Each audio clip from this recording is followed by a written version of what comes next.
नमस्कार दोस्तों, आज हम समय के साथ यात्रा करेंगे और जाएंगे प्राचीन मेसोपोटामिया की कला की शानदार दुनिया में।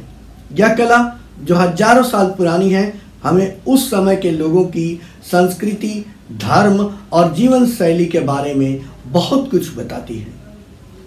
मिस्र की नील नदी घाटी की समृद्ध कला के समरूप मेसोपोटामिया की कला और संस्कृति दजला एवं फुरात नदियों के तट पर विकसित हुई, क्योंकि यहाँ इन्हें स्वच्छ जल और परिवहन के साधन आसानी से उपलब्ध थे।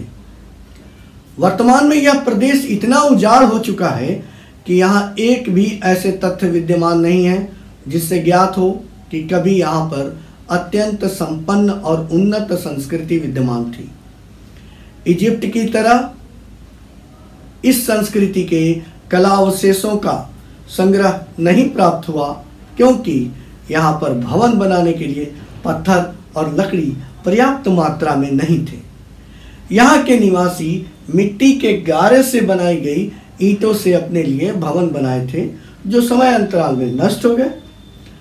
भौगोलिक दृष्टि से मेसोपोटामिया एक सर्वथा चारों तरफ से खुला हुआ प्रदेश है।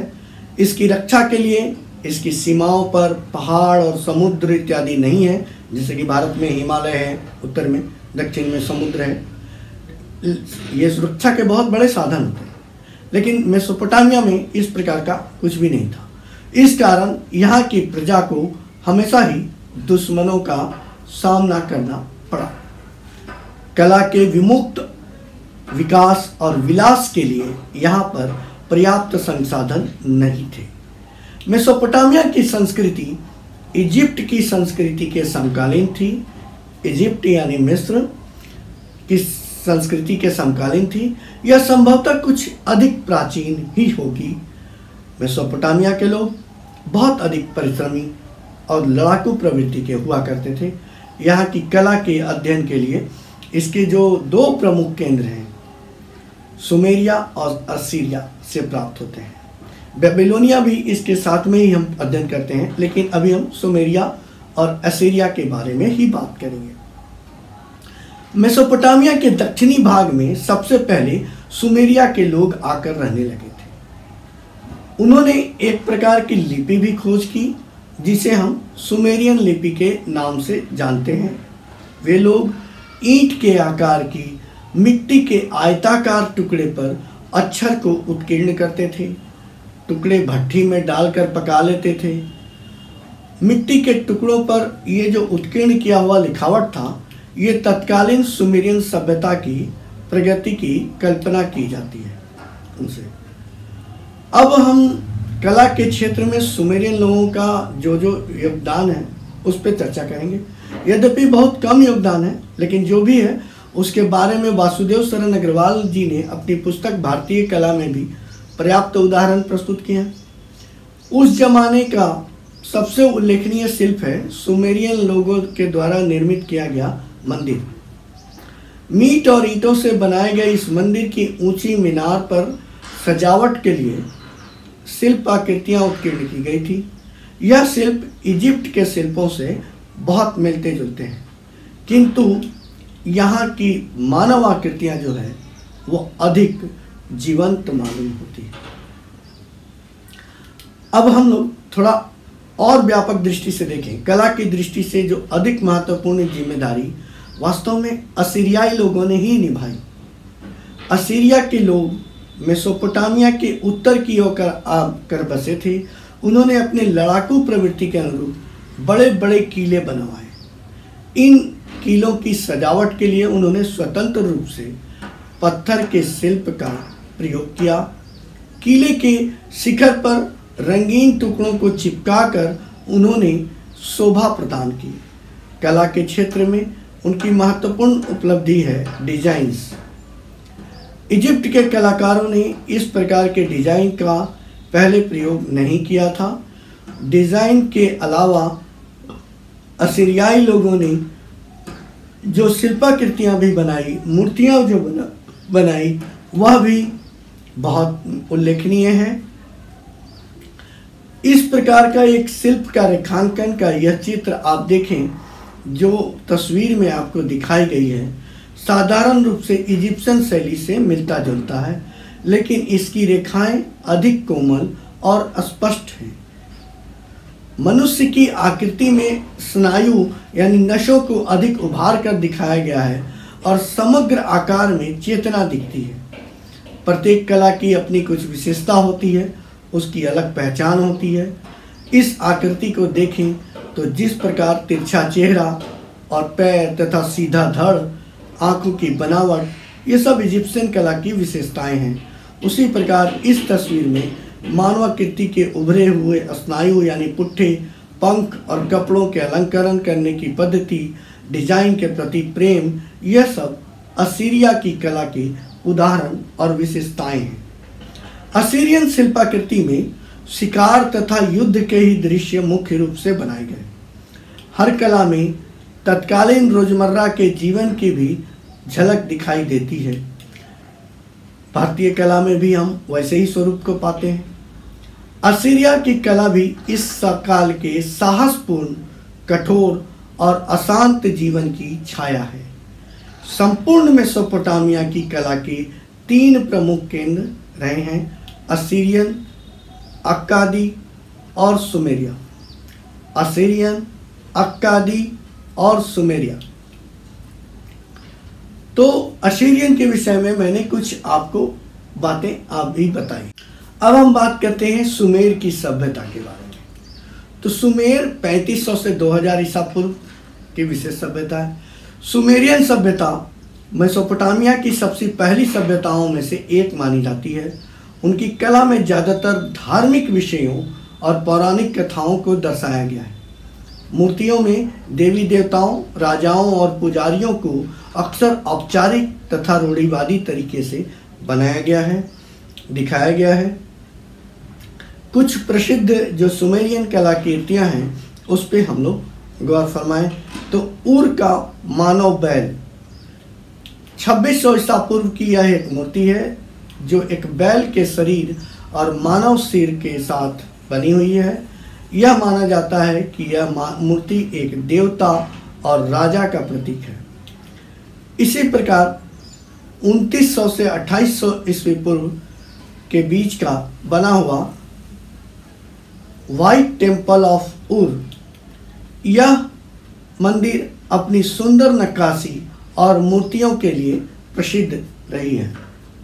नायिका का सिर 3000 ईसा पूर्व की यह एक मूर्ति है जो एक महिला के सिर को दर्शाती है और सुमेरियन कला की अद्भुत नमूना है। यह मूर्ति अपनी सुंदरता और यथार्थवाद के लिए बहुत ही प्रसिद्ध रही है। इसके बाद हम लोग अक्कादियन शिल्प के बारे में बात करते हैं। 2300 से 2000 ईसा पूर्व के बीच अक्कादियन कला विकसित हुई। सुमेरियन कला से यह काफ़ी प्रभावित थी, लेकिन उन्होंने कुछ नई चीज़ें भी पेश किया। इस समय मूर्तियों में अधिक भावनाएं और गतिमयता दिखने लगी थी। कुछ प्रसिद्ध अक्कादियन शिल्पों की हम चर्चा करते हैं, देखते हैं। तो नराम सिन की विजय का स्मारक, नराम सिन की विजय का स्मारक 2250 ईसा पूर्व का यह शिल्प पत्थर से बना हुआ है। यह एक स्मारकीय शिल्प है जो अक्कादियन राजा नराम सिन की विजय का, जीत का जश्न मनाती है, उत्सव मनाती है। इसी प्रकार है एक गुड़िया की मूर्ति, 2100 ईसा पूर्व की यह एक मूर्ति है जो अक्कादियन राजा गुड़िया को दर्शाती है। यह अपनी भव्यता और यथार्थवाद के लिए प्रसिद्ध है। तीसरा पड़ाव जो हम इसके बाद बात करते हैं, अक्कादियन और सुमेरियन के बाद जो असीरियन के बारे में बात की, इन तीनों के अलावा जो चौथा में है बेबीलोनिया, जहाँ पे 2000 से 539 ईसा पूर्व तक की सभ्यता का बारे में हम जानते हैं। इसके ऊपर मैं बेबीलोनियन सभ्यता के बारे में अलग से वीडियो भी बनाऊंगा, लेकिन यहाँ पे ये जो कला है मेसोपोटामिया की, उसके अंतर्गत इसका भी अध्ययन करेंगे। इसके साथ 2 अन्य और पड़ाव हैं, उनका बारे में भी हम जानेंगे। बेबीलोनिया सभ्यता की कला अपनी भव्यता और वैभव के लिए प्रसिद्ध है। इस समय की सबसे प्रसिद्ध कलाकृतियों में है इस्तार का गेट, जो नीले रंग की टाइलों से बना हुआ है। बेबीलोनिया का प्रसिद्ध शासक हम्मुराबी, जो अपनी दंड संहिता यानी कि जो न्याय करने के तरीके बनाए थे, नियम बनाए थे, उसके लिए वो प्रसिद्ध है। कुछ प्रसिद्ध बेबीलोनियन जो कलाकृतियाँ रही हैं, इस्तर का गेट 575 ईसा पूर्व का बना हुआ, यह एक विशाल द्वार है जो देवी इस्तर को समर्पित है। यह नीले रंग की टाइलों से बना है और इसमें विभिन्न प्रकार के जानवरों और देवी देवताओं की आकृतियाँ समाविष्ट हैं। हम्मुराबी की कानून संहिता भी एक पत्थर पर लिखी गई है। यह एक पत्थर का स्तंभ है जिस पर बेबीलोनिया के राजा हम्मुराबी ने अपने कानून को लिखा है। इसके बाद है नबूकदनेस्सर द्वितीय का महल। नबूकदनेस्सर द्वितीय का महल, ठीक है। 600 ईसा पूर्व का यह महल है। अपनी भव्यता और शानदार वास्तुकला के लिए प्रसिद्ध रहा है। इसके बाद हम लोग चर्चा करेंगे, फिर से एक बार आपको हम बता दें असीरियन कला के बारे में। चूँकि असीरियन अपनी शक्ति और क्रूरता के लिए जाने जाते हैं, तो इनके समय में जो मूर्तियों जो बनी उसमें अक्सर युद्ध और शिकार के दृश्य दर्शाए गए हैं। असीरियन कला के नमूने मैंने पूर्व में नहीं बताए, तो मैं यहाँ पर चर्चा करना चाहूँगा कि असीर बनी पाल का शिकार ईसा पूर्व 645 का यह पत्थर में बनी हुई रिलीफ मूर्ति है, जिसमें असीरियन राजा जो है बनीपाल को शेर का शिकार करते हुए दिखाया गया है। उसके बाद है लाचिस की घेराबंदी। 700 ईसा पूर्व में यह पत्थर का एक उभारदार शिल्प है जो असीरियन सेना द्वारा लाचिस शहर की घेराबंदी को दर्शाती है। यह असीरियन महल के रिलीफ मूर्तियों का एक समूह है जो यहूदी राज्य पर असीरियन के विजय की कहानी को दर्शाती है। इसी प्रकार नरसिंह बैल की आकृति के बारे में मैंने पहले बताया है। यह एक विशाल मूर्ति है जो मानव सिर वाले बैल को दर्शाती है। असीरियन शक्ति और क्रूरता का प्रतीक है। यह शिल्प पंखों वाले बैल हैं, जिसमें विभिन्न पाठ्य स्रोतों में इसे लामासू के नाम से जानते हैं हम। और इराक में पुरातत्व विभाग द्वारा OI को दिया गया था इसे।